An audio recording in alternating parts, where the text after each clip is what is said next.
Hey, I'm going to show the difference between gitfetch and gitpull in this session. So basically, gitfetch is going to, whenever you do gitfetch, it is going to update your local repository, but it is not going to affect your working copy.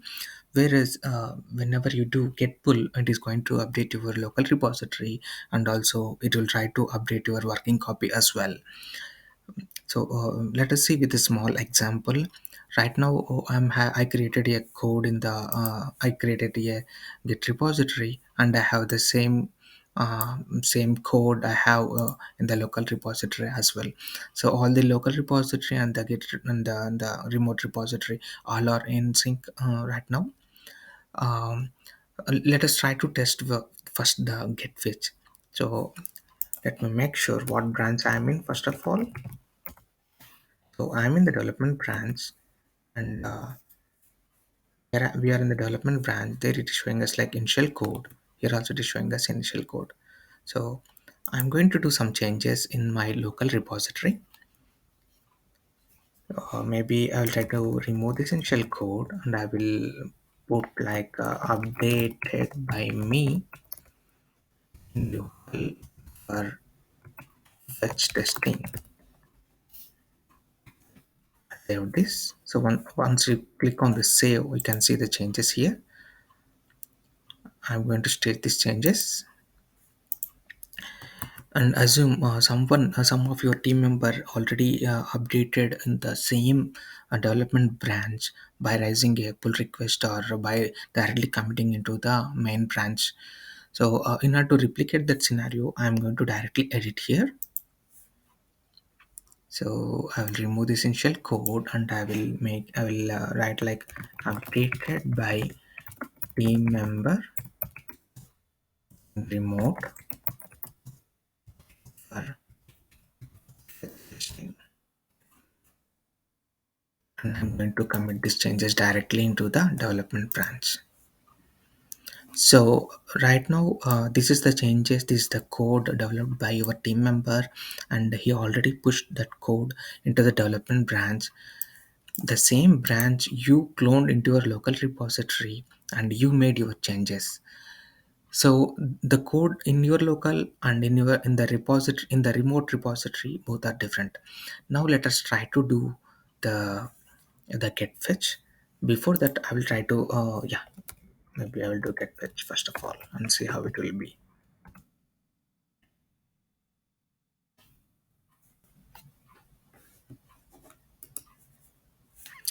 So if you see here, it is showing like you are having some incoming changes, but it did not affect any of your local working copy. But the changes came into your local repository. This is the local repository, but it did not affect any of your working copy. Okay, now let us try to do the get pull and see how that is going to behave. Okay, now if we do before that, let me try to make all in sync first of all, the way we did like initial code. Right now if you see, in the local copy we have initial code, and in the remote copy also we should have initial code. Yeah, so the same scenario we are going to try for get pull. So this is the changes made by your friend or by your team member. The remote repository updated by team member and remote for testing.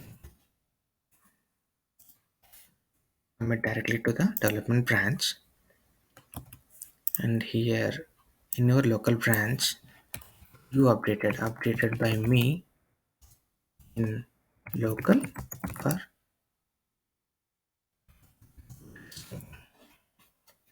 I'm going to save this. So once I save this, we are seeing these changes here. I'm going to state these changes. For that we need to do the commit, and then I will try to do the pull. And now if you observe, so the changes made by your friend, it is not only showing into the local repository. This is the local repository, but it is not going, it is showing the changes in your working copy as well. So now you can easily identify the difference between the get fetch and get pull. So to summarize, the get fetch is going to affect only your local repository, but it is not going to affect your working copy. Whereas get pull, it is going to update your local repository, as well as it will try to update your working copy as well. So if someone is going to ask which is safer one, so it depends upon when you are trying to do get fetch or get pull. So whenever you are in middle of some coding work, or when you are middle of some story you are not done, then at the time get fetch is always safe, because it is not going to affect your local changes. But whenever you are ready to commit the changes to the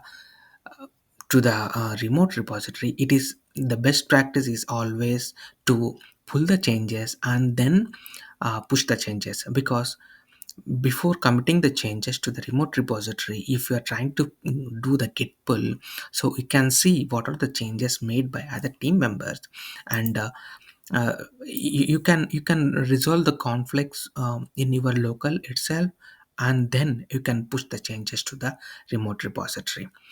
So that is a way, like one time the get fetch is helpful, and one time the get pull is helpful. Hope this video helps. Thank you.